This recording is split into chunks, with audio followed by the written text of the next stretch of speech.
Bienvenue à Raviver le désir. Je suis François Renaud, sexologue et psychothérapeute, créateur du programme Raviver le désir sexuel.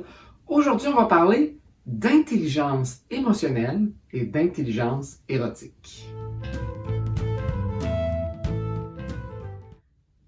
Depuis les dernières années, on parle beaucoup d'intelligence émotionnelle. On compare aussi beaucoup l'intelligence émotionnelle entre les hommes et les femmes.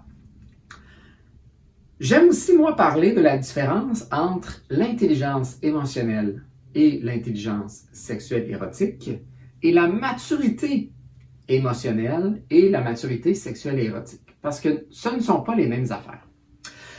Dans mon bureau, j'ai souvent des couples hétérosexuels qui se présentent, ou même parfois des couples qui sont homosexuels, puis il y a un partenaire qui se présente comme quelqu'un, ou qui le dit même verbalement, qui ne sont pas des personnes qui ont beaucoup d'intelligence émotionnelle. Ils ne comprennent pas trop ça, les émotions. Ils ont de la misère à nommer leurs propres émotions. Ils ont de la misère à repérer les émotions chez les autres personnes aussi. Typiquement, ce sont les hommes qui vont se présenter de cette manière-là. C'est souvent comment parfois des partenaires dans des couples hétérosexuels féminins vont présenter leur chum, en fait, aussi. Soit en thérapie individuelle, soit en thérapie de couple. Puis ce qui est vraiment intéressant là-dedans, c'est quand on commence à faire la différence entre l'intelligence émotionnelle et la maturité émotionnelle, on réalise en fait que les hommes, malgré qu'on a tendance à dire que les femmes ont une intelligence émotionnelle plus importante que celle des hommes, souvent la réalité est un peu le contraire. De mon expérience, les hommes ont généralement plus d'intelligence émotionnelle que les femmes. Puis avant de réagir, prenez le temps de m'écouter, parce que je ne suis pas nécessairement ici en train de valoriser les hommes dans leur capacité d'avoir de l'intelligence.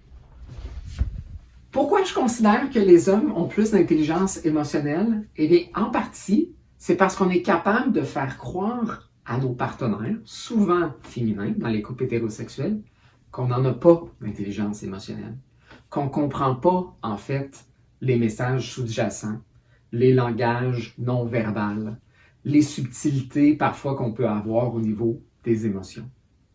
Et comme on est capable d'implanter cette idée-là, donc on est capable de non seulement percevoir les émotions des autres, d'avoir de l'empathie pour les autres, puis qu'on est capable de masquer en fait qu'on ne comprend pas, puis qu'on implante l'idée qu'on n'est pas capable de comprendre certaines choses, ça c'est un signe d'intelligence émotionnelle. Par contre, ce n'est pas un très grand signe de maturité.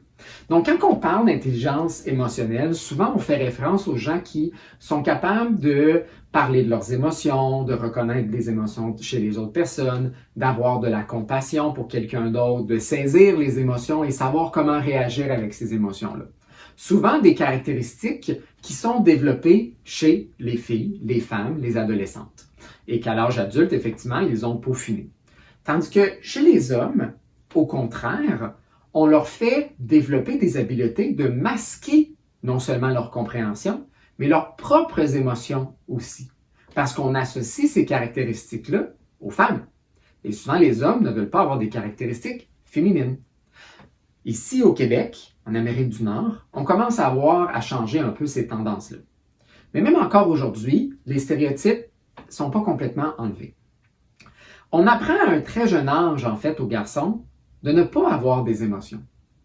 Pour comprendre, en fait, que je ne dois pas avoir des émotions, que je ne dois pas les exprimer, que je dois les réprimer même, donc non seulement les cacher, mais les réprimer, eh bien, ça nécessite d'avoir une intelligence émotionnelle pour comprendre ça. Ça nécessite de comprendre le système dans lequel on vit, dans la société dans laquelle on vit. Et si je veux effectivement me présenter comme étant un vrai homme, eh bien, je ne dois pas trop vivre certaines émotions. Je peux vivre de la colère, je peux vivre du contentement, je peux vivre de la tristesse, mais pas trop. Il ne faut pas que ce soit de la tristesse qui me rend fragile. Parce que même si c'est ce qu'on réclame dans les dernières années au niveau des hommes, quand ça se passe vraiment qu'un homme est vulnérable, ça rend les gens inconfortables. On sait souvent pas quoi faire avec un homme qui est vulnérable, qui est fragilisé. Soit qu'on le prend en pitié, ou soit qu'on est juste tellement mal à l'aise qu'on ne sait pas quoi faire. Même si c'est peut-être quelque chose qu'on réclame depuis vraiment longtemps, en fait, de notre partenaire. Et donc, les hommes ont développé toutes sortes d'habiletés pour être capables de cacher, réprimer leurs émotions et aussi de faire croire à leurs partenaires qui ne comprennent pas les leurs, qu'ils sont déconnectés, en fait, de cette réalité-là. Mais quand on regarde le concept du mind mapping, qui est un concept et une habileté que tout le monde a, c'est une habileté de survie, c'est ce qui nous permet en fait de déterminer est-ce que je peux séduire ou pas séduire quelqu'un, quelle approche je vais utiliser, que quand mon partenaire me regarde avec un regard perçant, tueur, parce que j'ai fait quelque chose de pas correct, je suis capable très bien de le comprendre. Tout ça, ce sont des signes d'intelligence émotionnelle. Je vais vous donner un exemple parfait qui vient justement d'arriver aujourd'hui. J'étais en supervision et puis la supervisée m'expliquait que le partenaire, pendant qu'elle questionnait en fait des comportements qui se passaient dans le couple, il a tout de suite en fait demandé est-ce que je devrais arrêter ce comportement-là? Elle n'a jamais nommé ça. Elle n'a jamais spécifié ça, mais par le simple fait qu'elle questionnait certaines affaires, le monsieur a pu comprendre en fait qu'il devait peut-être arrêter quelque chose. Mais dans d'autres circonstances, il peut faire semblant de ne pas comprendre des subtilités similaires à une communication qui n'est pas nécessairement directe. Et puis les hommes, on a vraiment développé une très grande capacité à faire ça. Je vais vous donner un autre exemple. Un partenaire masculin qui a plus de désir sexuel, qui approche son partenaire pour avoir des relations sexuelles, commence à l'embrasser, ressent que le baiser qu'il est en train de donner et de recevoir n'est pas vraiment impliqué. C'est comme des becs de canard. On ne le sent pas vraiment. Mais malgré ça, lui, il veut avoir une sexualité. Il ignore un peu les signes de désintérêt. Il continue. Il tente de progresser la relation sexuelle ou de se diriger vers la relation sexuelle, mais sent que sa partenaire est comme plus ou moins dedans. Mais malgré ça, il continue. Il voit les signes. Il prétend ne pas les voir. La partenaire a l'impression que ce sont des signes assez évidents, mais pourquoi il ne pourrait pas comprendre? Il me semble que c'est assez clair. Mais là, comme il ne comprend pas, je me sens un peu obligé de continuer. Donc, elle continue. Le couple a une relation sexuelle. Et malgré, en fait, que les deux partenaires ne veulent pas venir à la réalité que l'homme ici comprend très bien qu'il y a un désintérêt, lui veut quand même la relation sexuelle et persiste, insiste pour l'avoir.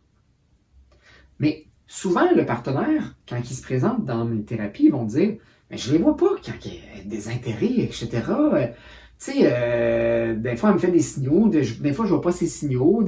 J'aimerais ça, des fois, qu'elle me démontre son désir sexuel, etc. On prétend, en fait, ne pas comprendre ces signes-là de désintérêt. Quand on revient du travail, on est capable de sentir la tension, l'atmosphère. Est-ce que ma conjointe est contente, elle est froide, elle est un peu rigide, elle n'est pas de bonne humeur, elle est vraiment contente de me voir, elle me désire? Ce sont tous des choses qu'on est capable de ressentir. Par contre, ça peut être à mon avantage de prétendre en fait que je ne connais pas.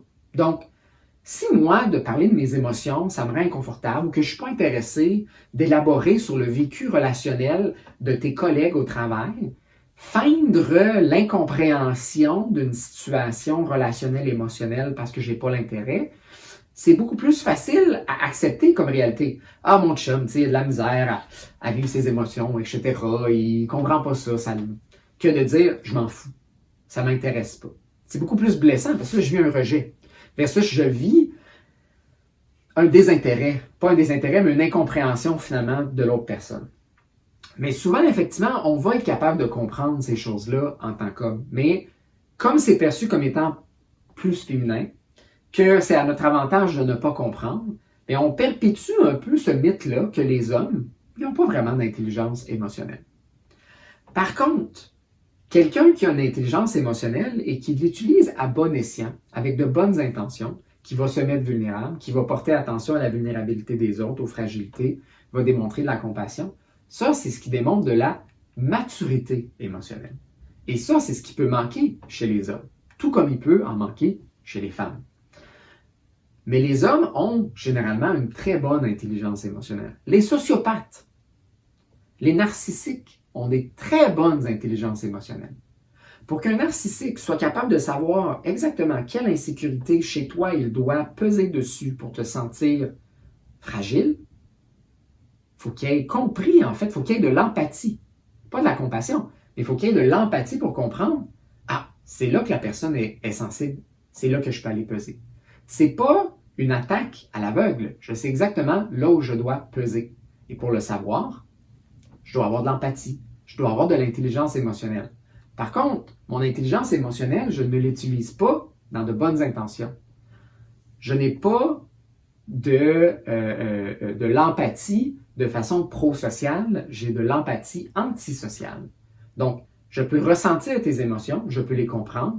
Je ne peux peut-être pas nécessairement les nommer, mais je peux les comprendre en tant qu'être humain. Tout le monde a cette habileté-là. Par contre, je n'ai peut-être pas de compassion. Je n'ai peut-être pas l'intérêt de te réconforter. Ce n'est peut-être pas mon avantage. J'en prends peut-être même un plaisir à te voir souffrir là-dedans. Ce qui est le cas, par exemple, d'une personne narcissique ou d'une personne sociopathe. Les politiciens ont une très bonne intelligence émotionnelle. On leur pose une question, ils savent où est-ce que la personne veut aller, et donc je veux bifurquer la conversation et ne pas répondre à la question. Parce que peut-être ça va me mettre les pieds dans les plats, etc. Donc ils ont une très bonne capacité c'est une habileté qu'on associe beaucoup aux politiciens, d'être capable de bifurquer, de spinner en fait politiquement. Est-ce que c'est tous les politiciens? Évidemment pas. Mais il y en a que c'est une de leurs qualités. Et les hommes ont développé cette qualité-là. Les femmes, au contraire, ont développé beaucoup d'intelligence sexuelle. Mais encore une fois, n'ont pas nécessairement la maturité sexuelle. Donc l'intelligence sexuelle, c'est de comprendre en fait les signaux sexuels. Mais les femmes ont compris, eux, au contraire des hommes, c'est au niveau de leur sexualité qu'ils doivent réprimer leur sexualité. Ils ne doivent pas avoir trop de désir. Ils ne doivent pas être trop initiatrices dans leurs approches. Il faut qu'ils trouvent le juste milieu entre « je suis assez sexuel pour que tu me trouves intéressant, mais pas trop pour que tu me trouves comme une putain », puis j'aime pas le mot, mais c'est comment les gens peuvent le percevoir, ou une fille facile, par exemple. Mais il ne faut pas que j'en ai pas assez, parce que là, j'ai de l'air prude, puis j'ai de l'air trop timide, puis j'ai de l'air pogné dans ma sexualité. Donc, trouver ce juste milieu-là pour les femmes au niveau de la sexualité et trouver ce juste milieu-là au niveau émotionnel. Donc, je dois être juste assez émotionnel pour que je sois pas un trop gros macho dans la vie, mais pas trop pour que je sois perçu comme étant trop féminin. Tandis que les femmes ont une latitude au niveau de l'expression de leurs émotions, surtout de tristesse, par exemple. Mais au niveau de la sexualité, ils doivent plus le gager. Puis ils doivent comprendre, en fait, souvent, ou elles comprennent, que les hommes, dans leur sexualité, la compétence, c'est important. Que l'ego de leur partenaire est important. Et ils doivent constamment se réajuster par rapport à ça. Donc, ils doivent souvent cacher, en fait, une partie de leur sexualité pour ne pas intimider, en fait, leur partenaire masculin. Il y a des femmes de plus en plus qui, malgré leur compréhension de cette fragilité-là masculine, ne vont pas cacher leur sexualité. Et effectivement, l'impact que ça a, c'est que ça l'intimide en fait certains partenaires masculins. Et donc, tous ces règles-là sociales qu'on apprend très, très, très, très jeune, eh bien, on les peaufine avec l'âge. Et à l'âge de l'adolescence, à l'âge de l'adulte, on a peaufiné chacun notre capacité à non seulement avoir une intelligence soit émotionnelle ou sexuelle, mais de ne pas l'utiliser à bon escient, de ne pas l'utiliser à l'avantage de la progression dans le couple ou dans la relation amoureuse, ou même dans nos relations amicales ou familiales, mais on les utilise pour se protéger, pour pas qu'on soit perçu d'une certaine façon. Et donc, ça fait en sorte que, malgré qu'on a une très bonne compréhension de la dynamique de l'autre, on peut parfois prétendre de ne pas comprendre, parce que ça nous sert. Mais ça ne sert pas à long terme au couple, à la satisfaction, à la vulnérabilité qu'on veut aller chercher dans une relation, à une plus grande profondeur. Posez-vous la question, ça vous est-il déjà arrivé de masquer votre compréhension de quelque chose parce que c'était à votre avantage de le faire, que ce soit au niveau de l'émotion ou que ce soit au niveau sexuel? Qu'est-ce qui vous a motivé? Qu'est-ce qui fait que vous comprenez pourquoi vous avez fait ça? Quel a été l'avantage que vous en avez retiré? Avez-vous déjà remarqué parfois que votre partenaire semble comprendre plus de choses qu'il en prétende parfois? Qu'il feigne un peu l'incompétence ou l'incompréhension dans la sexualité ou dans les émotions. Et vous allez vite vous rencontrer que vous allez probablement avoir plusieurs exemples. Et souvent, ce qu'on remarque, c'est que on utilise ça de part et d'autre dans un couple parce qu'on pense que ça va nous servir, mais à long terme, ça amène d'autres problématiques qui font en sorte qu'on va être obligé finalement, si on veut progresser à travers les difficultés qui se présente à ce moment-là, il va falloir de toute façon s'exposer. Mais est-ce que je suis prêt à tolérer les conséquences de m'exposer? D'exposer mon intelligence émotionnelle, d'exposer mon intelligence sexuelle et donc de développer aussi ma maturité sexuelle et émotionnelle. Vous avez écouté le podcast Ravivez le désir. Merci encore de nous écouter. N'hésitez pas à nous écrire à info@lesexologue.ca. D'aller voir sur notre site, lesexologue.ca. On a toutes sortes d'articles, on a des vidéos sur YouTube. Promenez-vous. On a aussi plusieurs programmes qui peuvent vous aider dans votre sexualité. À la prochaine!